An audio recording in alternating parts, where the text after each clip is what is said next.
Cinderella. Once upon a time, a beautiful girl named Cinderella lived with her parents in a lovely town. She was kind, joyful, and loved by everyone. As time passed, Cinderella's mother passed away, and her father married another woman who had 2 daughters of her own. He hoped she would care for Cinderella like her own, but things didn't turn out that way. Cinderella's stepmother was cruel. She made Cinderella do all the housework, while spoiling her own daughters. Cinderella slept in a small, cold room with only a straw bed and a few old books, while her stepsisters had warm rooms, soft beds, and never lifted a finger to help. One day, an invitation arrived from the prince's palace. All the young women in the kingdom were invited to a royal ball.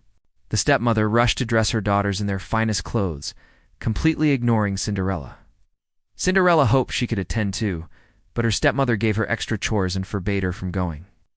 That night, the stepmother and her daughters rode off in a carriage to the ball, leaving Cinderella alone at home.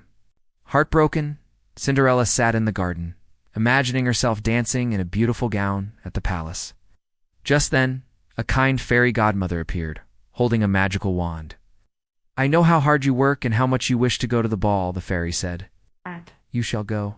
With a wave of her wand, the fairy turned Cinderella's ragged dress into a stunning gown, and her simple shoes into sparkling glass slippers. Cinderella was amazed, but then she asked, "How will I get there?" The fairy godmother pointed to a large pumpkin in the garden and transformed it into a beautiful carriage.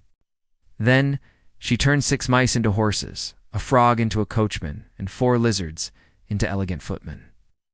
"Go now," said the fairy, "but remember, you must return before midnight. When the clock strikes 12, everything will turn back to how it was, except the glass slippers. They are yours to keep." Excited and grateful, Cinderella rode off to the ball. As she entered the palace, everyone turned to look at her.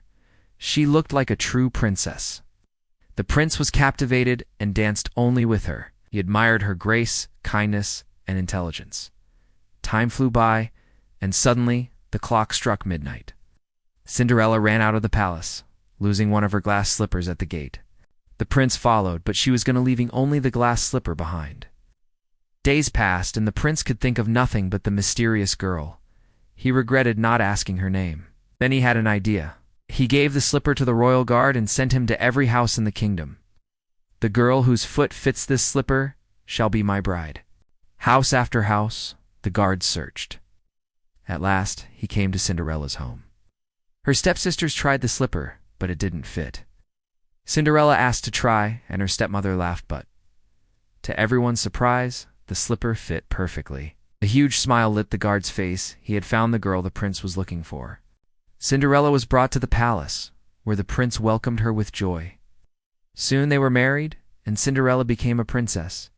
She was kind to all and loved by everyone in the kingdom. And so, Cinderella's life of hardship ended and a life of happiness began.